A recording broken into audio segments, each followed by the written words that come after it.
Mahkamah Konstitusi menjadi saksi palu diketuk untuk menentukan presiden dan wakil presiden Indonesia atau bahkan menyelesaikan sengketa kontestasi politik yang terjadi di negeri ini. MK bukan sekedar gedung yang indah dan megah, tapi juga simbol peradaban hukum di Indonesia Raya.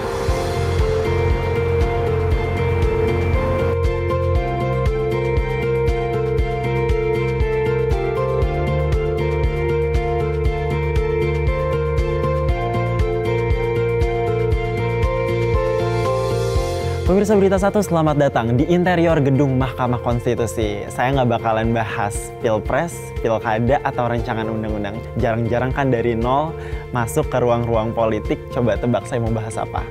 Yes, saya mau bahas tentang apa yang saya jajaki saat ini, yaitu karpet. Wah, ternyata Mahkamah Konstitusi menggunakan karpet dari tangan-tangan lokal. Saya akan mengajak Anda untuk melihat proses pembuatan karpet dari hulu hingga ke hilir. Seperti apa? Ikutin terus. Yuk! Ternyata, karpet memiliki sejarah panjang dalam peradaban masyarakat dunia. Karpet awalnya banyak digunakan oleh suku-suku nomaden di wilayah Asia Tengah sebagai pelindung dari dinginnya tanah. Berdasarkan penemuan arkeologi di Bakam dan pemukiman di Mesir kuno dan Mesopotamia, menunjukkan penggunaan permadani sebagai penutup lantai dan tekstil sejak 4.000 tahun sebelum Masehi. Seiring waktu, karpet mulai berkembang tak hanya sebagai alat fungsional, tetapi juga sebagai karya seni yang dihargai. Kini, karpet hadir di hampir setiap rumah, bangunan, masjid, bahkan istana. Tak sekedar untuk kenyamanan, tapi juga untuk mempercantik interior.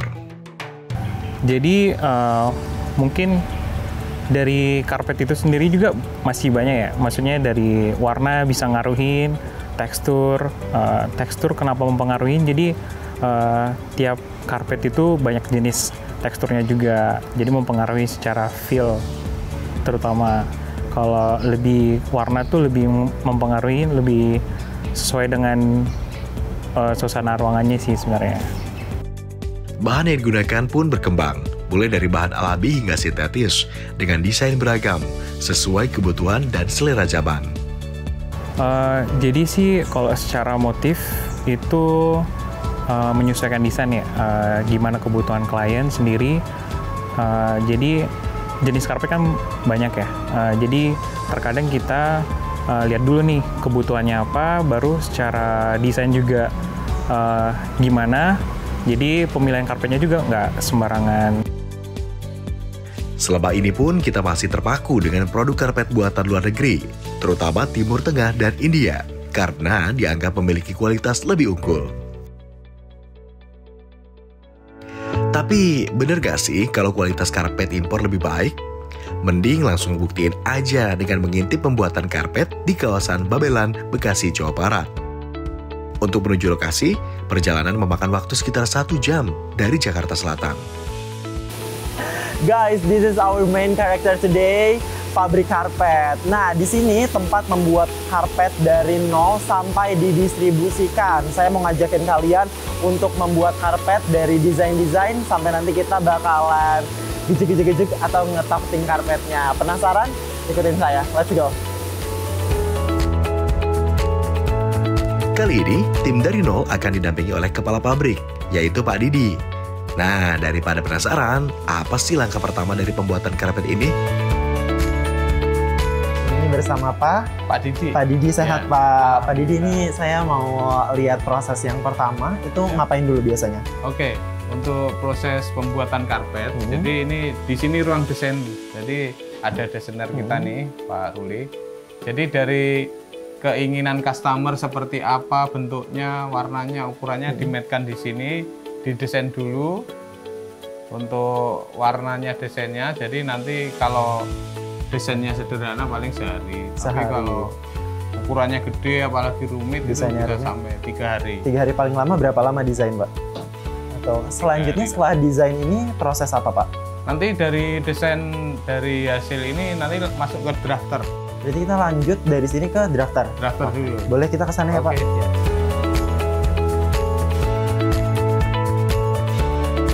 Iya, Desain jadi landasan pembuatan motif karpet yang tentu saja sudah disesuaikan dengan kebutuhan dan preferensi pelanggan atau customer. Pada tahap ini, berbagai ide dan konsep dituangkan jadi satu dalam sebuah sketsa yang kemudian divisualisasikan dalam format 3 dimensi menggunakan komputer. Nah, kalau desain karpet dalam skala kecil udah siap, maka langkah berikutnya adalah drafting. Ini ruangan? Ini ruang drafter kita. Ruang drafter. Jadi setelah didesain tadi, di drafter di sini? Iya, ini ukuran sebenarnya. Kalau di sana tadi kan 1:10. Kalau di sini ukuran sebenarnya. Ukuran sebenarnya. Di aplikasi. Cuma kalau gede kan nanti disablon nih, disablon ke kain. Nah ini kita bikin malnya dulu di drafter itu. Oke, berapa lama Pak proses drafter ini? Ini dari desain sehari bisa. Dari desain sehari. Iya. Jadi desain itu paling lama 3 hari. Kalau ini 1 hari itu paling lama ya? Iya. Oke, setelah drafter ini ngapain lagi Pak? Drafter nanti diaplikasi ke kain, terus masuk ke proses perajutan. Perajutan. Iya. Oke. Mungkin ini lumayan sulit dan kayaknya Detail ini. detail ya, harus ada keahlian khusus yang menggambar ya. Iya. Baik Pak. Selanjutnya saya nggak sabar untuk ngetaftingnya Pak. Dari sini nanti di sebelah ruangan. Di itu sebelah ruangan ruangan. rajut. Taftingnya nanti. Menarik. Oke. Kita ke sana kali ya Pak. Siap. Mari. Dalam bidang desain mendesain, drafting merujuk pada proses pembuatan gambar atau rancangan teknis yang lebih detail dan akurat. Pada proses ini nih, drafter menggambarkan desain dalam skala real atau sesuai dengan ukuran aslinya.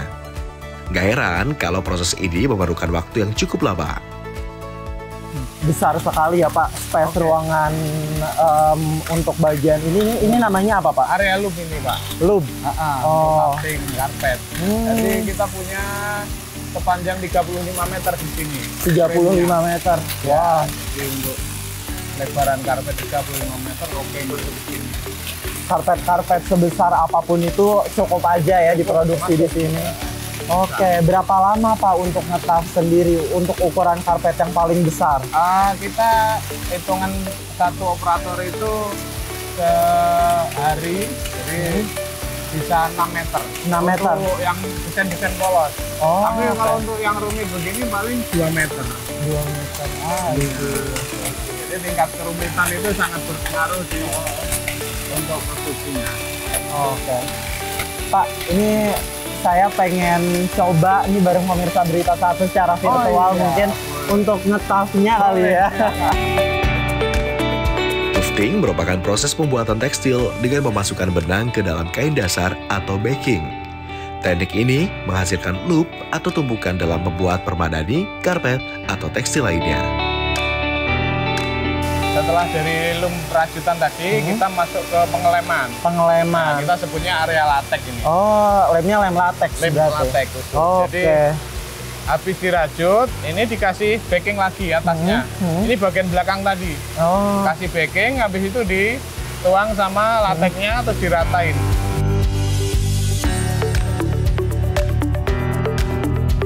Pak, berarti tadi tuh yang dilem bagian belakang ini ya? Betul. Oke. Untuk finishing kita ke bagian yang depan. Oke, ini tahap finishingnya seperti apa Pak? Jadi dari setelah kering, diangkat ke sini, ini diinspek dulu. Oh, diinspek. Diinspek, ada dirapin pinggirannya, ada yang perpindahan. Jadi perpindahan warna ini kadang campur dipisahkan. Oh, dipilihin warna-warna yang nyampur ya. Dipisahkan. Makanya ini ada sisa-sisa benang yang kecampur. Iya. Maka Kalau berarti ada lebih dicabut. selanjutnya digunting, dirapihin. Pinggirnya dirapin. Oke. Setelah selesai nanti divakum dah bersih. Nanti jadi kayak yang di tengah itu udah bersih jadi karpet. Setelah melihat secara langsung proses produksi yang teliti dan penuh keahlian, gimana kalau kita cari tahu lebih dalam soal bisnis karpet lokal ini? Siapa tahu bisa jadi inspirasi buka usaha. Adalah Pak Heru Purnomo, sarjana teknik elektro yang memutuskan merintis usaha karpet pada 15 tahun lalu setelah berhenti menjadi karyawan. Jadi saya memang benar-benar dari nol, saya nggak ada uang. Waktu itu saya benar-benar nggak ada uang. Ya. Dengan katalog itu saya tawarkan. Dan ada tetangga saya mulai, Pak saya mau beli ini. Tapi gimana harganya? Lebih murah nggak? Insya Allah kalau lebih murah sih nggak, tapi tidak terlalu mahal. Maka saya bikin dengan sistem kredit ya, sistem kredit ya, dengan modal orang. Jadi dengan sistem 40-40-20. 20% untuk jasa jual, 40% pengelola, dan 40% pemodal. Nah dengan seperti itu alhamdulillah mulai jalan karpet. Ya. Kita mulai ada yang pesen dan sebagainya. Habis itu saya mulai gelar di pinggir jalan, ya. Terus kita mulai nyewa toko, dan tahun 2011 saya mengakuisisi pabrik karpet ini. Gak ragu melewati berbagai tantangan, Heru yakin dengan bisnis yang ia rintis karena optimis adanya peluang besar yang membentang. Benar aja, kini karpet buatannya terhampar indah menghiasi berbagai bangunan penting, mulai dari istana negara, gedung pemerintahan, masjid-masjid besar, hingga rumah mewah. Kejelian dalam melihat peluang bisnis juga semakin membuka kesempatan lebih luas dalam jasa penyediaan karpet custom. Ya pasti tadi itu kebanyakan itu dari masjid ya.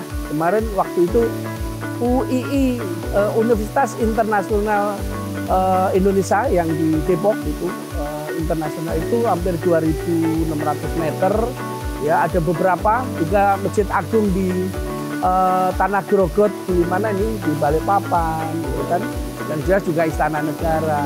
Ya kemarin juga MK. Mahkamah Konstitusi itu juga pesen yang banyak sih yang besar-besar.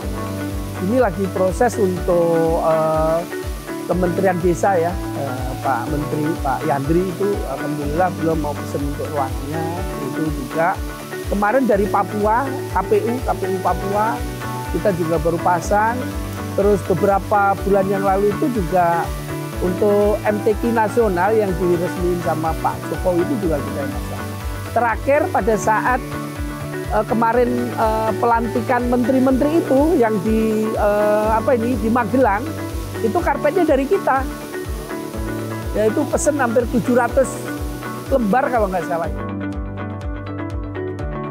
Memahami kebutuhan pasar juga menjadi salah satu kunci untuk mempertahankan bisnis dengan 200 orang karyawan ini.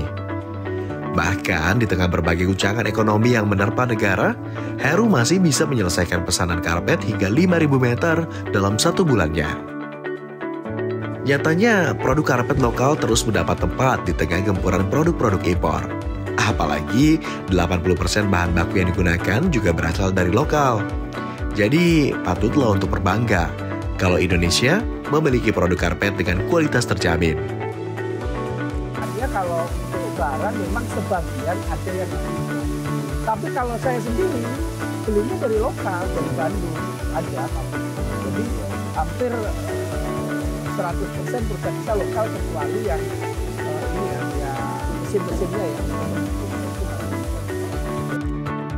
Oh iya, jangan salah ya, karpet terus berkembang berdasarkan fungsinya. Lihat aja nih, Pak Heru nggak cuma membuat karpet dengan desain abstrak, tapi juga membuat karpet bergambar, mulai dari foto tokoh negara hingga pemandangan dan hewan. Pak Heru, kita bakalan lihat-lihat hasil yang sudah jadi, beberapa karpet atau juga pajangan. Pak Heru, dari tadi ketika kita wawancara, saya paling salfok, gagal fokus. Ini ada figura presiden saat ini dan presiden terdahulu, almarhum Abdurrahman Wahid. Ya, ada histori apa Pak? Ya jadi gini ya, orang itu kan selalu melihat bahwa karpet itu untuk lantai dan sebagainya. Padahal sebenarnya karpet itu banyak ya, bisa untuk kaligrafi, tulisan Arab, ya kan. Bahkan sekarang ini banyak dipakai untuk salah satunya itu untuk hiasan dinding. Ya, ini hiasan dinding ini dari karpet ini. Foto Pak Gus Dur ya, sama Pak Prabowo kemarin juga langsung beberapa menteri kita kasih langsung ke beliau. Jadi ini sebagai souvenir rasa hormat kita bahwa produk karpet itu bisa dipakai bermacam-macam. Artinya untuk pengembangan ya. Jadi bukan hanya orang mindsetnya karpet itu untuk lantai. Untuk fungsional tapi juga bisa untuk estetika. Estetika. Betul. Ya kan? Bahkan kemarin ada yang minta untuk hiasan pemandangan. Ada gambar kuda, ada gambar macam-macam lah. Oke, menarik. Kemarin beberapa menteri, beberapa gubernur juga kita bikin. Pak Jokowi pun juga kita kemarin juga bikinin ya. Kalau ini pesanan masjid, Pak? Ya kalau jadi gini, kelebihan kita ini karpet masjid yang kita produksi bisa panjang sesuai permintaan, ya. Mau 40 meter berapapun tanpa sambungan. Bahkan lebarnya pun juga tanpa sambungan. Sesuai permintaannya. Kalau ini dari belakang, ini namanya proses loom, ya. Orang ngomongnya nimbas. Nanti kita lihatnya dari belakang. Dari belakang. Jadi ya inilah kelebihan karpet handmade kita ini. Iya. Dan ini mempekerjakan banyak orang. Dan ini membutuhkan tenaga yang ahli, yang banyak juga. Betul, yang jelas bukan bicara masalah pendidikan ya. Pendidikan bisa apa aja, bisa lulusan SD, tapi yang memiliki kemampuan dan kemauan. Tadi udah lihat kan cara membuat karpet dengan teknik tufting? Nah, setelah yang satu ini, tim dari nol akan seru-seruan lagi dengan mengeksplorasi teknik pembuatan karpet berbentuk 3D. Jangan kemana-mana ya.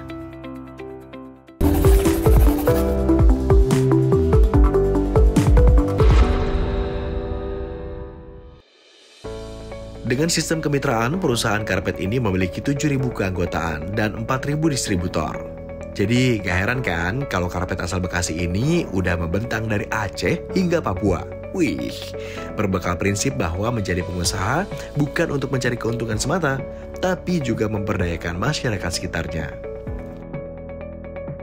Bagus, sangat bagus untuk yang lokal karena sudah bisa sedikit menyaingi lah seperti itu. Bagus. Karena satu tentunya karena dia lokal jadi biaya ke kos pengirimannya juga hampir nol ya, dari gudang ke sini nol gitu pengiriman. Jadi jual pun kita bisa jauh lebih murah gitu dan terjangkau ya.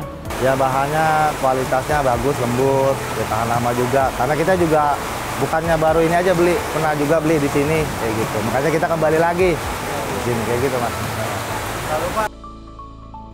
Yang gak kalah penting pada karpet adalah perawatan. Hal ini terutama untuk karpet-karpet premium. So, langsung aja ketemu sama Pak Supriyanto yang udah memiliki jam terbang tinggi soal perawatan karpet custom. Kami di sini ada 2 metode ya. Kebetulan kami ini ada itu untuk mendukung sebagai maintenance dari pusat. Pusat kan pembuat karpet, otomatis yang ada di sini itu tahu bagaimana menangani karpet custom. Jadi kapan waktu dikerjakan, dan alangkah lebih baiknya itu sebenarnya 3 bulan setelah karpet itu dipasang. Terus untuk maintenance selanjutnya itu tergantung daripada pemakaian. Jadi kita ada dua metode. Metode yang pertama adalah cuci kering seperti ini. Dan metode yang kedua itu karena kita pembuatan kebanyakan itu buat masjid-masjid, jadinya kita pakai yang metode cuci kering. Nanti cuci kering nanti bisa dilihat di season berikutnya. Prosedur pencuciannya yang pertama kita menggunakan adalah namanya polisher. Polisher yaitu penyikatan. Terus setelah itu nanti pengeringan penjemuran. Setelah penjemuran baru nanti kita dimasukkan ke ruang finishing. Di situ nanti akan kita vakum supaya serat-serat itu bangun lagi. Supaya serat-serat bangun lagi baru nanti kita finishingnya berikut di parfum atau untuk penghilang noda atau apa itu nanti ada di finishing. Kayaknya simple ya, tapi dengan perawatan yang rutin dan baik, karpet tentu bakal bertahan lama dan tetap indah. Untuk menghindari bau atau karpetnya ini, pertama itu rajin untuk vakum ya.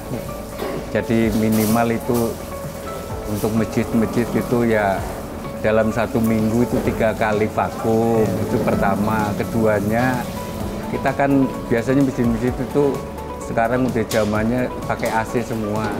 Itu hindari yang lembab-lembab, tetesan-tetesan AC itu jangan sampai netes ke karpet. Itu aja.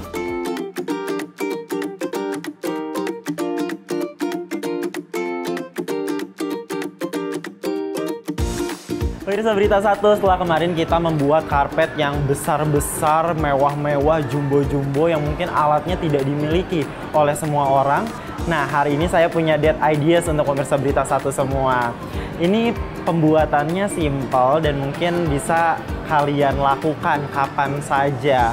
Tempatnya ada di Senayan Park, pemirsa Berita Satu, dan kali ini saya akan mengajak Anda semua untuk melakukan aktivitas yang seru-seru. Penasaran kan? Ikutin terus. Let's go!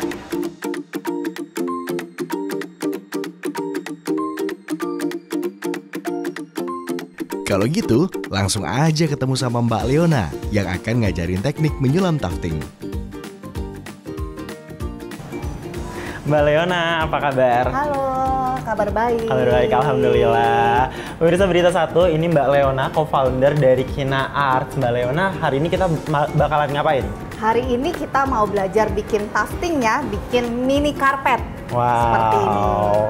Ini mini karpet, tufting, dan pemirsa Berita Satu ini spesial untuk kalian karena nama program kita dari nol sudah disiapkan oleh Mbak Leona, font dari bacaan dari nol nih. Saya makin nggak sabar gimana hasil akhirnya nanti. Yuk, ikutin terus. Jadi ini adalah alat yang nanti kita pakai untuk tufting. Nah, sebenarnya kalau untuk mesin tufting sendiri itu ada 2 macam. Yang kita sebut namanya cut pile sama yang kedua itu namanya loop pile. Nah, untuk mesin yang ini kita pakainya cut pile. Cut pile? Ya. Okay. Nah, bedanya apa cut sama loop pile? Kalau cut pile itu dia akan otomatis memotong sendiri. Dari si alat mesin ini akan memotong sendiri. Tapi kalau alat yang namanya loop pile itu harus dibantu secara manual, kita gunting seperti itu. Oke. Setelah ini berarti si benangnya dimasukin akan dimasukkan. Oke, mungkin saya bisa bantu ajarkan Mas Teguh. Nah, beda kan Mas? Iya, bunyinya beda. Itu tuftingnya bener gitu. Jadi bunyinya kayak bener-bener mesin berjalan. Nah, Mbak, kalau ini kan cuma segini space-nya. Ya. Berarti dari sini sampai sini aja. Gak apa-apa, kita tetap posisinya. Biasanya saya sarankan untuk yang pemula itu tetap posisi dari bawah ke atas. Jadi tetap tegak lurus aja. Tegak lurus aja. Tufting sebenarnya merupakan salah satu teknik menyulam untuk menghasilkan produk kreatif, unik, dan estetik. Teknik tufting terus populer karena menghasilkan efek rumbai dan hasil jahitan berbentuk 3D atau sedikit timbul. Nah, di Indonesia, teknik ini populer sejak 1 atau 2 tahun terakhir seiring dengan mulai pulihnya kegiatan masyarakat pasca pandemi COVID-19. Karena tadi Mas Teguh juga udah coba ya experience seperti apa. Yang pasti untuk alat tufting ini kebanyakan sih memang untuk usia yang dewasa ke atas. Mungkin yang remaja, mungkin 15 tahun ke atas, tapi sih kalau di tempat ini Kina kebanyakan memang untuk yang dewasa. Karena satu dari tingkat kesulitan, terus yang kedua memang kalau dari alatnya sendiri kan cukup berat. Makanya kita sebenarnya tidak terlalu suggest untuk anak-anak yang mungkin masih usianya di bawah 12 tahun ke atas. Nah, sebenarnya kalau untuk teknik tufting sendiri, kalau tadi Mas Teguh kan bisa langsung ya seperti ini, misal contoh. Tapi misalnya mau ditembak satu persatu, misal kayak gini, itu juga bisa. Ini sebenarnya buat apa? Ini biasanya untuk yang awal, untuk dia bisa mengontrol misalnya tangannya, kayak gitu. Jadi sebenarnya bebas posisinya, misalnya pada saat mau nembak mau langsung cepet atau mau satu kali tembakan. Pemirsa, ini sudah 1 kata dari sisa nolnya saja. Mbak, ini lumayan ya 1 jam loh untuk 1 kata ini saja dan sisa 3 huruf lagi pemirsa Berita Satu, dan kita bakalan lanjutin. Selanjutnya kita mau pakai warna apa nih, Mbak? Iya, kita ganti warna karena dari nol ini logo, ya, darinya itu putih. Nolnya itu nanti kita pakai warna mustard atau kuning ya. Oke, pakai warna mustard ya. Oke, masih siap Mas? Siap Mbak. Siap, oke. Perjuangan masih panjang. Kita perjuangan dari nol ini. Iya. Meski kayak lagi main tembak-tembakan, tufting ini butuh kesabaran dan ketelatenan, serta tentu aja tenaga ekstra. Saat menembakkan benang pada kain backing, tufting gun ini juga harus ditekan dengan kekuatan stabil agar tercipta harmoni dan keselarasan sehingga hasilnya sesuai harapan. Guys, kita udah menghabiskan waktu sekitar hampir 2 jam dan belum kelar juga ternyata ya Mbak. Tangan saya udah ada berotot. Iya. Oke, ini boleh intip-intip dikit sini, kita sneak peek dikit sebelum kita kasih background color. Ini untuk background colornya warna apa Mbak? Kita nanti mau pakai warna hitam supaya lebih kelihatan tulisan dari nol. Ini Dari kan sudah nol. kelihatan ya dari nol. Nah, kita perlu kasih background di belakang warna hitam supaya nanti ketika jadi semua full jadi satu karpet kelihatan nih tulisan dari nolnya. Guys.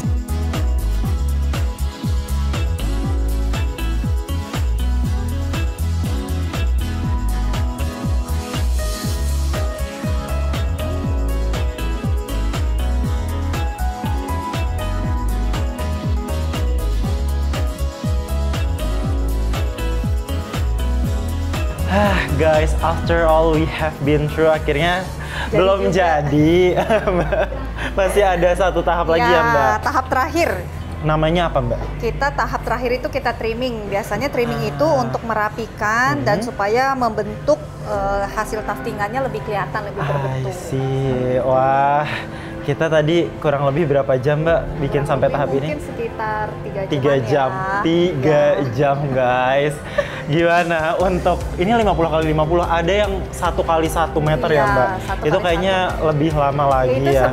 Kalau 1 kali 1 mungkin saya sarankan untuk yang couple-couple iya, ya kan, iya, daripada iya. mungkin mau gabut mau ngapain ya udahlah tufting Boleh berdua. tufting berdua dan itu kayaknya lebih lama, lebih dari 3 jam mungkin ya. Jadi quality time-nya lebih dapat Lebih dapat. gitu. Iya, betul. Gak heran kalau hasil tufting ini lumayan pricey, karena emang butuh ketelitian dan kejelian ekstra. Nah, jadi kalau untuk di Kina Art Studio itu kita punya 3 frame. Yang paling kecil itu frame-nya 30x30. Yang tadi Mas Teguh coba itu adalah frame-nya ukurannya 50x50 dan yang paling besar kita ada frame ukuran 1x1. Nah, kita itu range harga dari harga 299 sampai harganya 1,5 untuk yang frame 1x1. Nah, tufting pun memasuki tahap akhir. Tahap ini sama dengan pembuatan karpet, yaitu trimming atau memangkas ujung benang agar ketebalannya rata. Akhirnya ujian kesabaran dan ketelatenan ini berakhir sudah. Tufting dengan dimensi 30 x 30 cm pun selesai.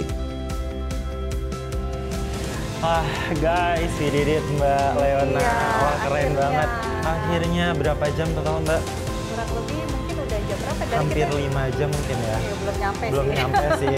Cuman ya sekitar segituan pemirsa Berita Satu. Mbak Leona, thank you so much udah Thank menemani you. Terima pemirsa kasih. Berita Satu dan saya belajar banyak. Ini it's such amazing experience sih pemirsa Berita Satu, dan off the record kayaknya saya bakalan balik ke sini ya Mbak. Oke, terima kasih ya, ditunggu ya Mas Teguh. Oke. Jangan lupa pemirsa Berita Satu tetap saksikan Dari Nol episode berikutnya. Bye. Bye.